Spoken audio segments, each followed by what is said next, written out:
pyöräilemässä kohti Kavala-nimistä kaupunkia, jossa ehkä saattaa olla joku tuttu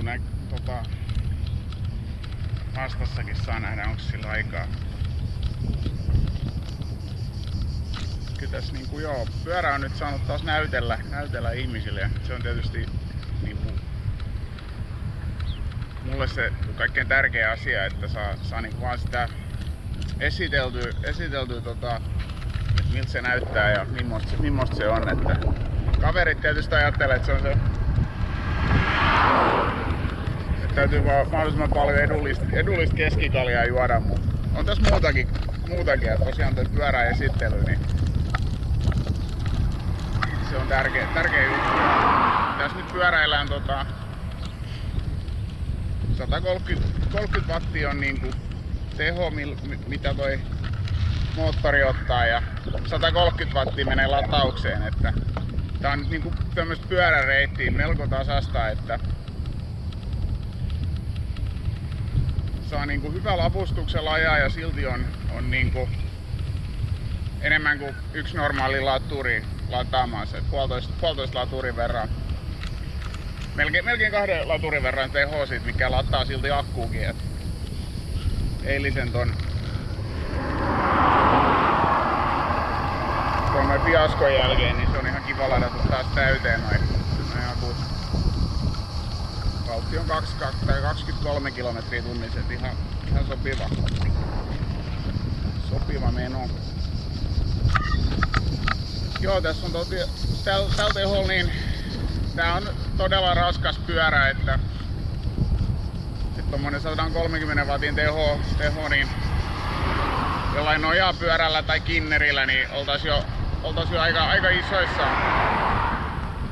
isoissa nopeuksissa kiinni. Et itse kun lisää siihen 50 tai 100 wattia sit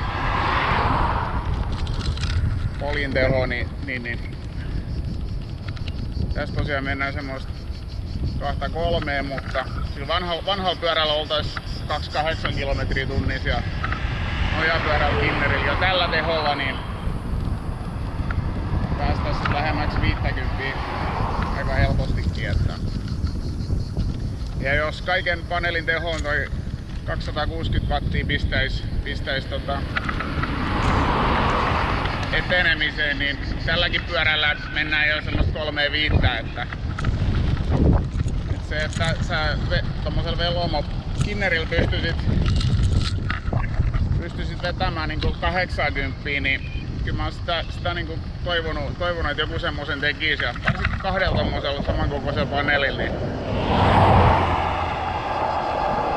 saisi pitkälti yli 500 wattia ajajas tehoja. Siinä saa olla vähän huonompi aerodynaamisempikin kinneri, niin sillä mennään jo kyllä aika haipakkaa. Että se, että jos joku kukkahattu setää, no onko se nyt sit ihan kaikkien lakien mukaista, että ajetaan sit semmoista nopeutta, mutta täällä on nyt puoli Eurooppaa palaa jo ja paskanpainajat ei saa niinku, kulutusta ei saada millään loppumaan. Ainoa mitä itse näkee, että olisi niinku sit semmosia kulutusvaihtoehtoja, mitkä ohjaisi sen niinku hyvin pienen kulutukset. Yksi ratkaisu olisi tietysti tässä niinku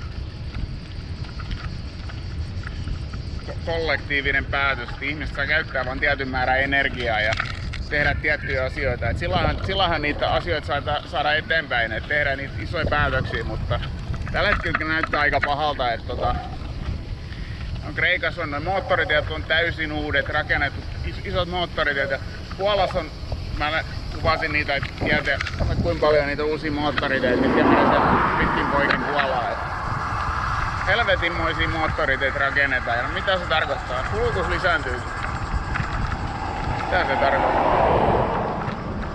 Kaska liikkuu nopeammin vaan, ja ei siellä niinku polkupyörällä esimerkiksi päässyt mihinkään, tai nyt tää kamera pysyy ollenkaan, mutta ehkä onkin hyvä katkaista tähän ennen kuin mä nyt teen tästä ihan liian